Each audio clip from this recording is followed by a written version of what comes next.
So, why is influence important? Well, influence is important because everything in IT, particularly corporate IT, is a collaboration.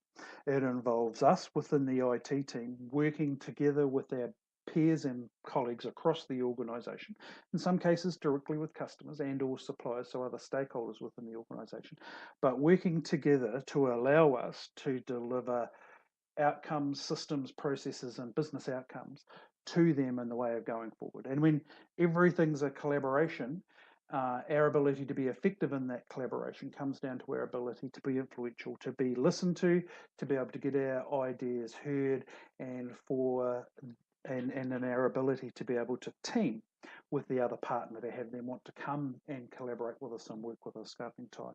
And so when everything's a collaboration, that means that influence is absolutely the underpinning thing that we need in order to be able to deliver value. If we're not influential, if people don't engage with us, it will be very difficult for us to add value. Whereas if they enjoy working with us, they can see the value that we add, then we have the opportunity to be able to work with them together to be able to add value to the organisation. And so, because everything in technology is a collaboration, I reckon there is almost a perfect correlation between our ability to be influential and our capability to influence and our effectiveness within the job and within the organisation in terms of using IT to add value for the organisation.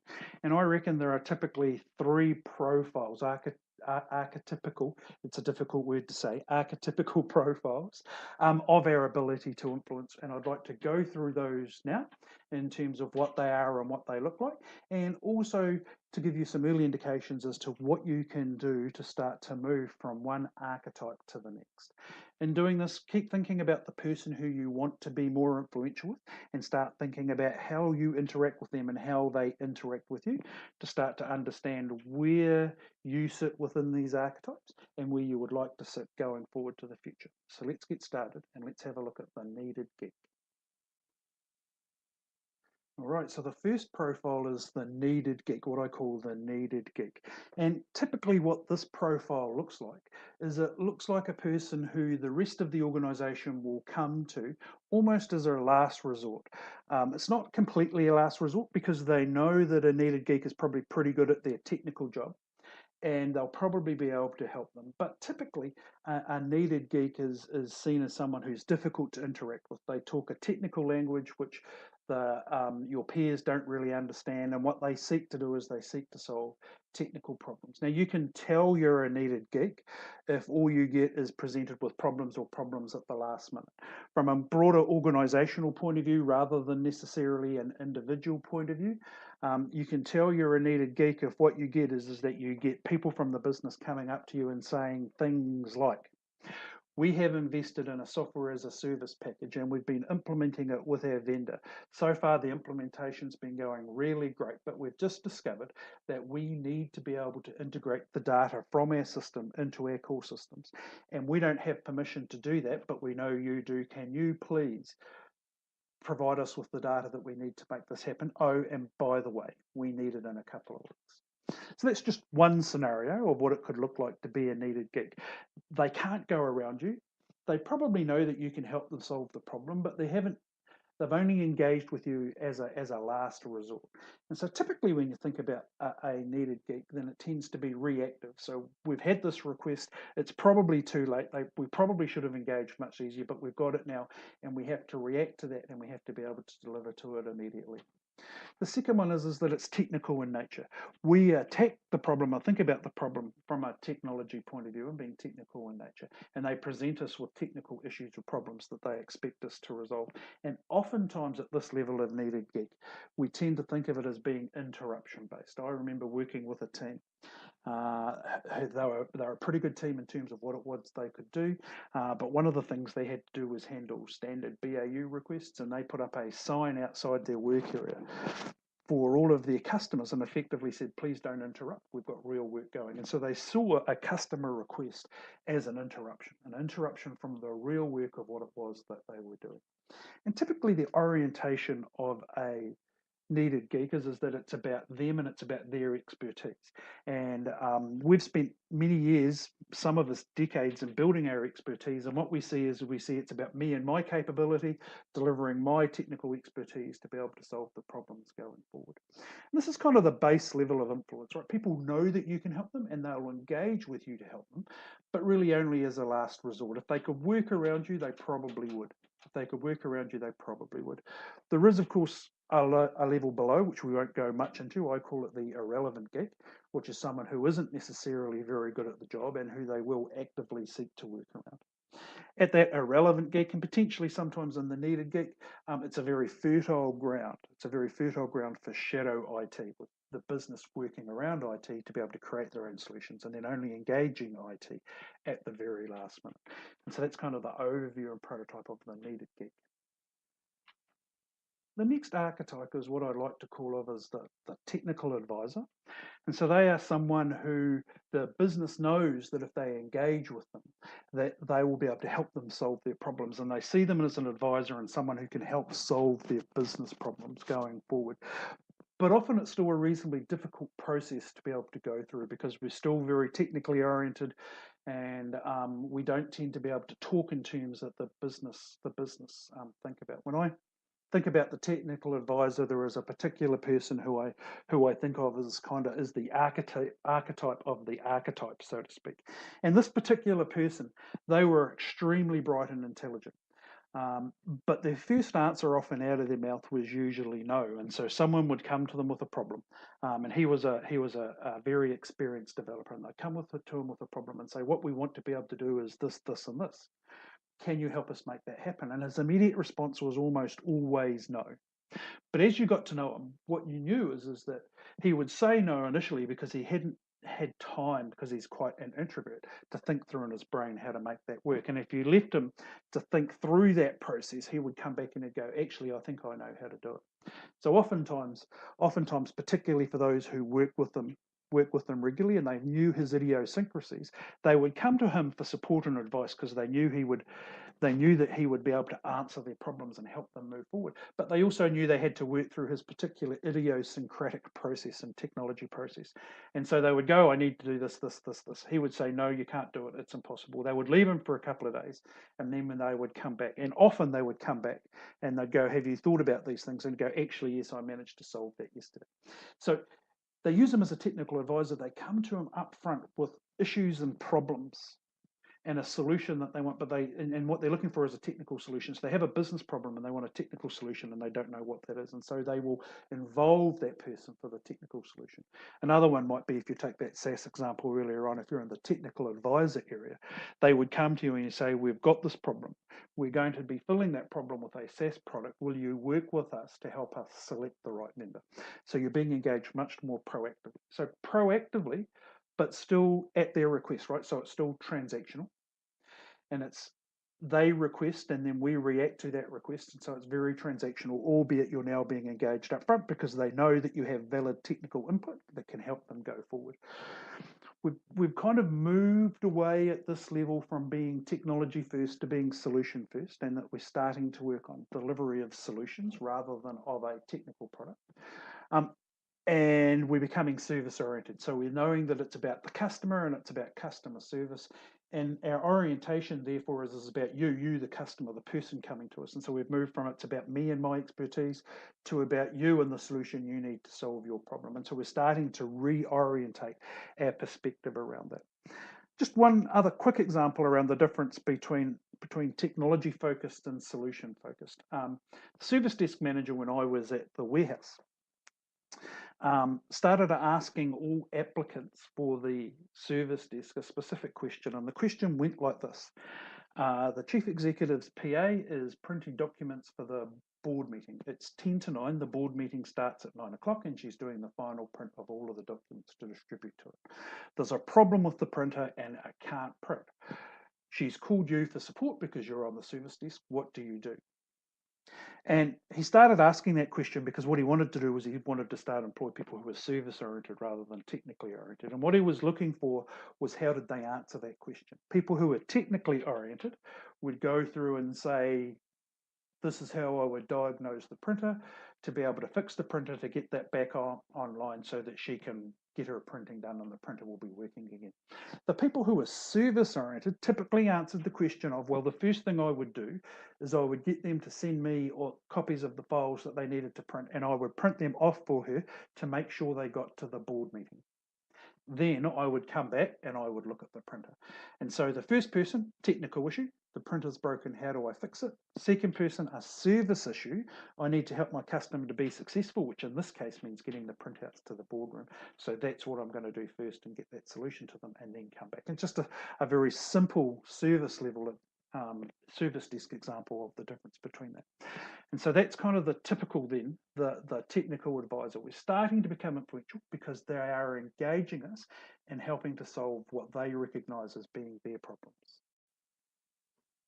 All right, so if you wanted to move from being a needed gig from the point of view of some or all of your customers towards being a technical advisor, what are 3 things that you could do and you could do immediately to help move the perception going forward?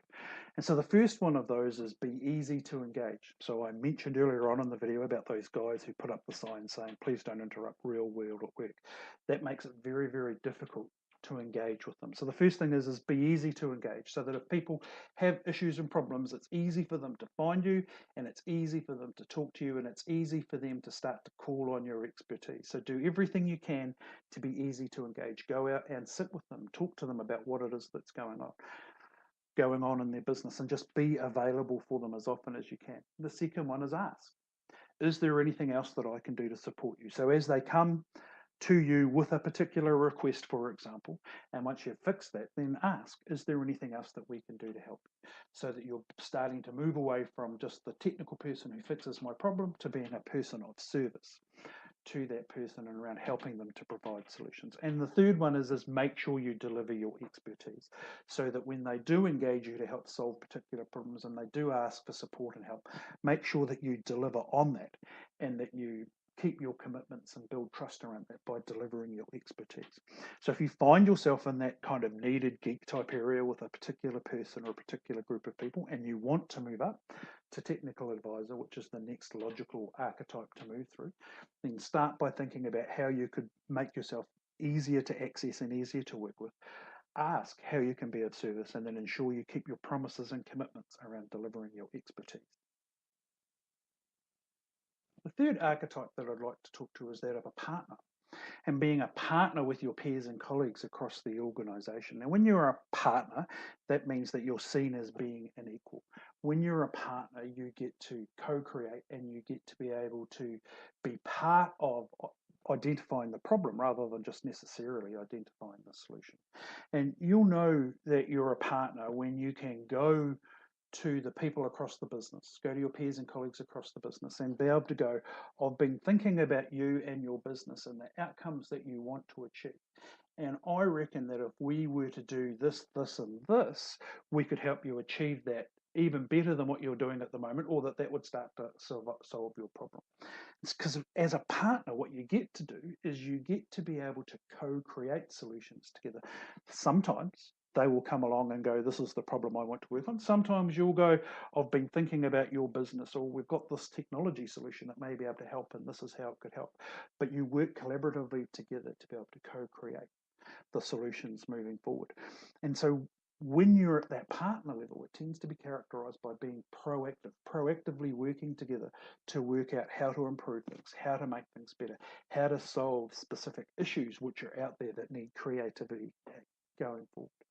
And we need to psychologically contract, for the want of a better word, around value and outcome. It's not really just about the solution that they said they want, and it's definitely not about the technology behind it, but it's about being a partner in terms of the creation of the value and the organizational outcomes that we want. And because of that, it's a business focus. It's not focus on the customer per se, although that's still there, but it's about focusing on the business and the overall business outcome.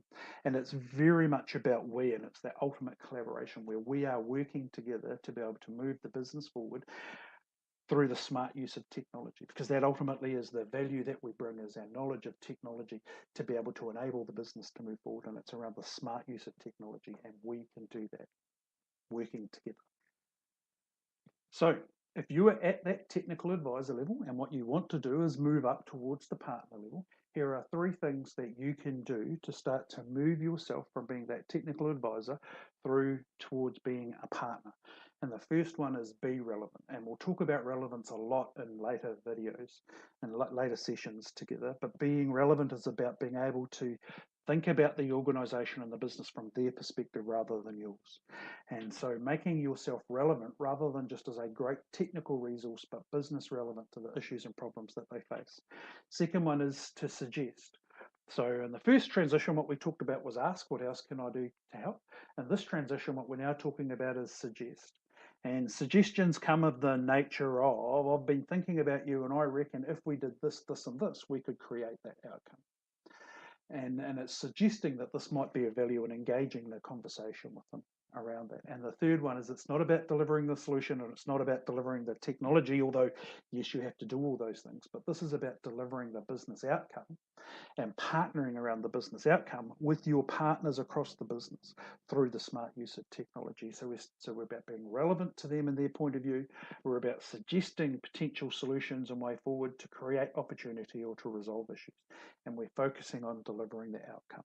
And if you do those things, then you will start to move towards being viewed as a partner, someone who can co-create with your peers across the organization. And when you are at the stage of people seeing you with the ability to co-create, then you are very influential and you have the ability to impact value tremendously.